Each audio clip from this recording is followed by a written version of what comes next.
السلام علیکم ورحمۃ اللہ وبرکاتہ۔ الحمد للہ الذی ہدانا لہذا وما كنا لنهتدی لولا ان ہدانا اللہ۔ اللهم صل وسلم على نبینا محمد صلی اللہ علیہ وسلم، اما بعد۔ حضرت محترم، خرید و فروخت کے احکام و مسائل آپ کے سامنے اختصار کے ساتھ بیان کیے جا رہے ہیں۔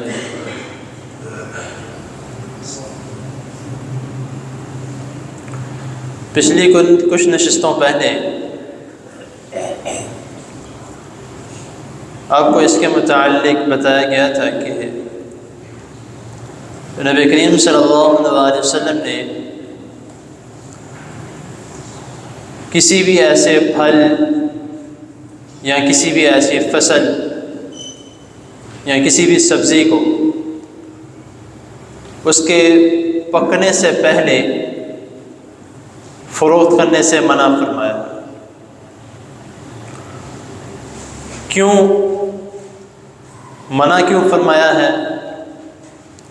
حالانکہ جس شخص کا باغ ہے یا جس شخص نے درخت لگائے ہوئے ہیں اس کو تو یہ علم ہے کہ اس درخت پہ اتنے پھل ہیں یا اس درخت پہ اتنی میری جو ہے وہ محنت ہے، فصل تقریباً اتنی ہو سکتی ہے کیونکہ ہر سال اتنی ہوتی ہے۔ تو لیکن پھر بھی نبی کریم صلی اللہ علیہ وسلم نے منع فرمایا ہے۔ کیونکہ ابھی وہ پھل پکا نہیں ہے، کمزور ہے، نازک ہے۔ ہو سکتا ہے اللہ نہ کرے کوئی طوفان آ جائے، اللہ نہ کرے کوئی آگ وغیرہ کی صورت میں کچھ نقصان ہو جائے، تو اس وجہ سے رسول اللہ صلی اللہ علیہ وسلم نے خریدار کو بھی منع فرمایا ہے اور فروخت کرنے والے کو بھی منع فرمایا ہے۔ کیونکہ اکثر اس طرح ہوتا ہے کہ فروخت کرنے والا کہتا ہے کہ یار میں نے نہیں فروخت کرنا، ابھی صبر کر جو، لیکن وہ خریدار کہتا یار ایسا چلو ایڈوانس رکھ لو تم تھوڑا بہت، لیکن یہ مجھے دینا ہے۔ اس طریقے سے بھی نبی کریم صلی اللہ علیہ وسلم نے منع فرمایا، کیونکہ اس میں نقصان کا اندیشہ جو ہے وہ دونوں طرف ہے۔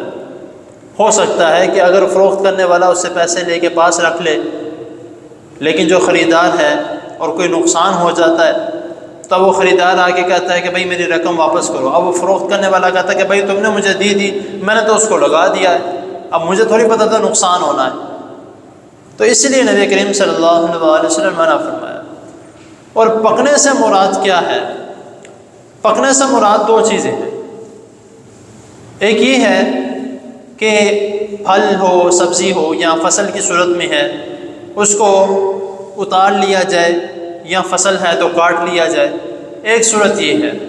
اور دوسری صورت نبی کریم صلی اللہ علیہ وسلم نے یہ بیان کی ہے کہ جب تک فصل پک نہ جائے، یعنی کہ گندم کے جو دانے ہیں وہ اچھے طریقے سے باہر نہ آ جائیں، یا پھل ہے یا سبزی ہے وہ اچھے طریقے سے اپنا صحیح اصل رنگ اختیار نہ کر لے، تب تک وہ پک نہیں سکتی، پکی نہیں ہے۔ اگر وہ اپنی اصل شکل اختیار کر چکی ہے تو تب تم جو ہے وہ اس کی خرید و فروخت بھی کر سکتے ہو، اس کے متعلق جو ہے وہ آگے بات بھی چلا سکتے ہو کہ یہ اتنی جگہ جو ہے یہ جتنے بھی اس کا وزن بنے گا وہ میری ہے، اس کے حساب سے پیسے میں تمہیں دوں گا۔ یا درخت ہے، کوئی پھل وغیرہ ہے تو وہ اس جگہ پہ جا کے وہ یہ کہہ سکتا ہے کہ اس درخت کا پھل میرا ہے، جتنا وزن اس کا بنے گا میں اس کے پیسے دوں گا۔ لیکن جب تک پکا نہیں ہے تب تک جو ہے وہ اس کی خرید و فروخت کرنے سے نبی کریم صلی اللہ علیہ وسلم نے منع فرمایا۔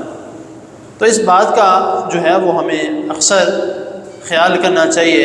اب کچھ لوگ کہتے ہیں کہ کئی لوگ بیچ میں ایسے ہوتے ہیں جو کچی چیزیں لینے والے ہوتے ہیں، جس طرح آم ہے وہ بعد میں اس کو خود پکاتے ہیں، یا کیلے ہیں اس کو بعد میں خود پکایا جاتا ہے، اکثر لوگ اس طرح کرتے ہیں۔ تو وہ بھی اسی کے مطابق ہوگا کہ اگر اس نے وہ اتار لیے ہیں تب، اگر اب لگے ہیں تب اس کا سودا نہیں کیا جائے گا یا تب اس کی خرید و فروخت نہیں کی جائے گی۔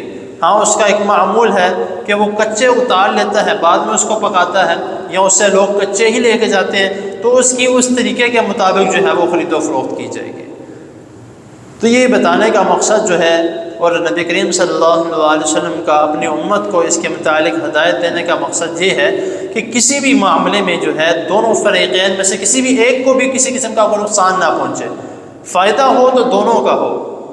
اگر کسی ایک کا بھی نقصان ہے، نبی کریم صلی اللہ علیہ وسلم نے اس پہ منع فرما دیا ہے کہ یہ کام نہیں کرنا، تو ہمیں بھی چاہیے کہ جس طریقے کو نبی کریم صلی اللہ علیہ وسلم نے پسند کیا ہے اسی کے مطابق ہمیں چلنا چاہیے، اور خود کو بھی کوئی بھی چیز ہو یا کوئی بھی ایسا عمل ہو جب تک اس میں دونوں کے لیے فائدہ نہ ہو اس کام کو نہیں کرنا چاہیے۔ دونوں کے لیے فائدہ مند ہے، ہمیں نظر آتا ہے اکثر کئی کاموں میں کہ فلاں بندے کو نقصان ہو رہا ہے اگر میں یہ کام کرتا ہوں، اس کام میں نقصان ہو رہا ہے اگر میں کام، لیکن پھر بھی ہم جان بوجھ کے کرتے ہیں کہ بھئی اسی کا نقصان ہو رہا ہے، میرا تو فائدہ ہی ہے۔ اگر آپ اس طرح کرتے ہیں تو پھر نبی کریم صلی اللہ علیہ وسلم جتنی بھی احادیث ہیں سب کی آپ خلاف ورزی کر رہے ہیں۔ اللہ تعالیٰ کی حضور دعا ہے اللہ تعالیٰ ہمیں جو سنا ہے اس کو سمجھنے کی، جس پر عمل کرنے کی توفیق عطا فرمائے، اور ہمیں حلال کھانے کی، حلال کمانے کی اور حرام سے بچنے کی توفیق عطا فرمائے۔ جزاکم اللہ۔